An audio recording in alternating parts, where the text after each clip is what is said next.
പ്രിയമുള്ളവരെ, ഇന്ന് നമ്മൾ പറയാൻ ഉദ്ദേശിക്കുന്നത് ബ്ലാക്ക് സീഡ് അഥവാ തിരുനബി സല്ലല്ലാഹു അലൈഹി വസല്ലമ തങ്ങൾ വളരെയധികം ഔഷധ ഗുണങ്ങളിൽ എണ്ണിയ ഒരു മരുന്നുകൂടിയാണ് കരിഞ്ജീരകം. നിങ്ങൾ കരിഞ്ജീരകം ഉപയോഗിക്കുക. നിശ്ചയം അതിൽ മരണമല്ലാത്ത എല്ലാ രോഗങ്ങൾക്കും ശമനമുണ്ട്. സ്വഹീഹുൽ ബുഖാരി, സ്വഹീഹ് മുസ്ലിം എന്നീ പരിശുദ്ധ ഗ്രന്ഥങ്ങളിൽ വളരെ വ്യക്തമായിട്ട് പറഞ്ഞ ഒരു ഔഷധമാണ് നമ്മൾ പറയുന്നത്. പ്രത്യേകമായിട്ട് അത് ഉപയോഗിക്കുമ്പോൾ ചില നിബന്ധനകളുണ്ട്. ഒന്നായിട്ട് ഓരോ ടീസ്പൂൺ വീതം ഉപയോഗിക്കുകയാണ് എങ്കിൽ വൃക്ക നഷ്ടപ്പെടാൻ സാധ്യതയുണ്ട്. ആയതുകൊണ്ട് അളവ് അറിയാതെ, ഇതിൻ്റെ ശുദ്ധീകരണം അറിയാതെ ഒരിക്കലും കരിഞ്ജീരകം ആരും ഉപയോഗിക്കരുത്.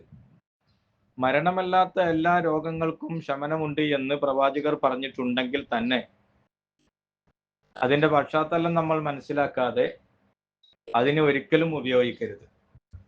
ഒരു നുള്ള് അല്ലെങ്കിൽ ഒരു 1/4 ടീസ്പൂൺ ഇതിലപ്പുറം നമ്മൾ സ്ഥിരവും ഇതിനെ ഉപയോഗിച്ചു കഴിഞ്ഞാൽ ശരീരത്തിലുള്ള അസുഖം മാറുന്നതിന് പകരമായിട്ട് അവരുടെ കിഡ്നി ഫയലായി പോവുകയും മരണത്തിലേക്ക് ചെന്നെത്താൻ സാധ്യത ഉണ്ടാവുകയും ചെയ്യും. പ്രത്യേകിച്ച് ഇതിൻ്റെ തൊലിക്കൊരു ടോക്സിൻ ഉണ്ട്, ഒരു വിഷാംശമുണ്ട്. അതിനെ ശുദ്ധീകരണം നടത്തണം.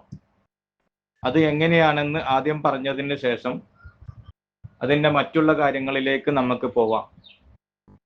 ആവശ്യത്തിന് കരിഞ്ജീരകം എടുത്ത് അതൊരു തുണിയിൽ കെട്ടി അതിൻ്റെ അടിഭാഗത്ത് പാലും വെള്ളവും ഒഴിച്ച് തിളപ്പിച്ച് ആ പാലിൽ നിന്നും വെള്ളത്തിൽ നിന്നുമുള്ള നീരാവി കരിഞ്ജീരകത്തിലേക്ക് ചെന്ന് കരിഞ്ജീരകം വേവിച്ചെടുക്കുന്നു. അതോടുകൂടെ ആ കരിഞ്ജീരകത്തിൻ്റെ കട്ട് അഥവാ അതിൻ്റെ ടോക്സിൻ പുറത്തു പോകുന്നു. അതിനുശേഷം നന്നായി വെയിലിൽ വെച്ച് ഉണക്കി ആവശ്യത്തിന് ഉപയോഗിക്കാവുന്നതാണ്.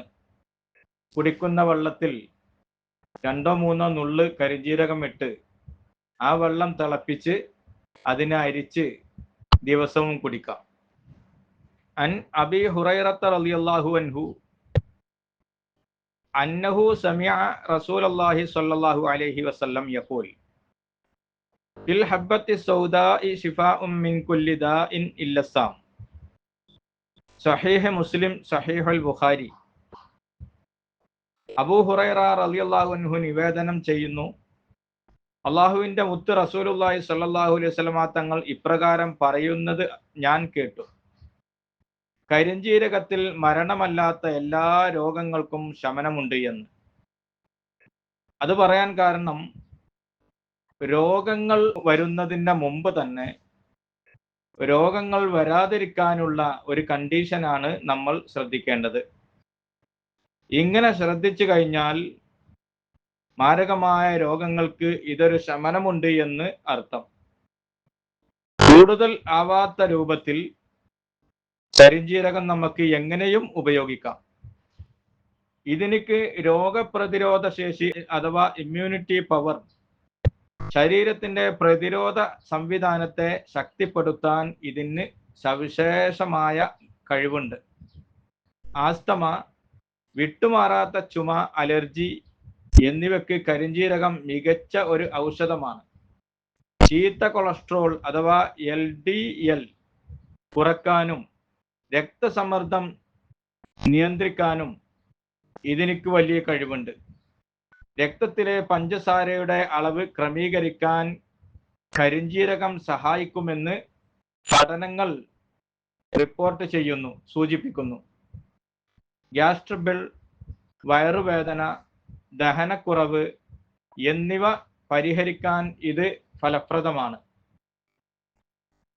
1 ടീസ്പൂൺ തേനിൽ അല്പം കരിഞ്ജീരകം അല്ലെങ്കിൽ കരിഞ്ജീരക എണ്ണ, ബ്ലാക്ക് ഓയിൽ ചേർത്ത് രാവിലെ വെറും വയറ്റിൽ കഴിക്കുന്നത് രോഗപ്രതിരോധ ശേഷി വർദ്ധിപ്പിക്കാൻ സഹായിക്കും. പ്രവാചകർ സല്ലല്ലാഹു അലൈഹി വസല്ലമ തങ്ങളും അതുപോലെ മറ്റ് പണ്ഡിതന്മാരുമൊക്കെ ഇതിനെ വലിയ ഉത്തമമായ ഗുണത്തിൽ രേഖപ്പെടുത്തിയിട്ടുണ്ട്. ബ്ലാക്ക് ഓയിലും ബ്ലാക്ക് സീഡും അഥവാ കരിഞ്ജീരകവും അതിൻ്റെ ഓയിലും പല ഔഷധങ്ങളിലും ചേർത്ത് വരുന്നുണ്ട്. വെള്ളം തിളപ്പിക്കുമ്പോൾ അതിൽ അല്പം കരിഞ്ജീരകം ചേർത്ത് ചായ പോലെ കുടിക്കാം. ഇത് കഫക്കെട്ടിനെയും ജലദോഷത്തിനെയും കുറക്കാൻ സഹായിക്കും. സന്ധിവേദന, തലവേദന എന്നിവയുള്ള ഭാഗങ്ങളിൽ കരിഞ്ജീരക എണ്ണ പുരട്ടുന്നത് വേദന കുറക്കാൻ സഹായിക്കും. പ്രത്യേകിച്ച് ഇന്ന് യുവാക്കളിലും യുവതികളിലും ടെൻഷൻ വരുത്തുന്ന ഒരു അവസ്ഥയാണ് മുടി കൊഴിച്ചിലും അകാല നരയും താരനും. മുടി കൊഴിച്ചിൽ മാറാനും മുടി തഴച്ച് വളരാനും താരൻ പോവാനും വെളിച്ചെണ്ണയിൽ കരിഞ്ജീരക എണ്ണ ചേർത്തി കുളിക്കുന്നതിൻ്റെ 1 മണിക്കൂർ മുമ്പ് തലയോട്ടിയിൽ തേച്ച് പിടിപ്പിക്കാം. എന്നാൽ മുടി കൊഴിച്ചിൽ, അകാല നര പോലെയുള്ളതൊക്കെ മാറിക്കിട്ടുമെന്ന് പഠനം അറിയിക്കുന്നു. കരിഞ്ജീരകം അമിതമായി ഉപയോഗിക്കുന്നത് നല്ലതല്ല. ദിവസവും ചെറിയ അളവിൽ അഥവാ 1 നുള്ള് അല്ലെങ്കിൽ അതിനനുസരിച്ച് പാകത്തിന് ഉപയോഗിക്കാം. ഗർഭാവസ്ഥയിൽ കരിഞ്ജീരകം അമിതമായി ഉപയോഗിക്കുന്നത് ഗർഭസ്ഥ ശിശു അബോഷനാകാൻ സാധ്യമാകും. ആയതുകൊണ്ട് ഡോക്ടറുടെ നിർദ്ദേശപ്രകാരമല്ലാതെ ഗർഭിണികൾ കരിഞ്ജീരകം ഉപയോഗിക്കരുത്. ഇത്രയും ഗുണമേന്മയുള്ള ഒരു ഔഷധം വേറെ ഉണ്ടാകുമോ എന്ന് നമുക്ക് ചിന്തിക്കാം. ഇബ്നു നബവിയ പല ഗ്രന്ഥങ്ങളിലും ഇതിനെ വളരെ സ്പഷ്ടമായി പറഞ്ഞിട്ടുണ്ട്. ഇതിനെക്കുറിച്ച് വീണ്ടും നമുക്ക് മനസ്സിലാക്കാം. വീണ്ടും കാണാം. അസ്സലാമു അലൈക്കും.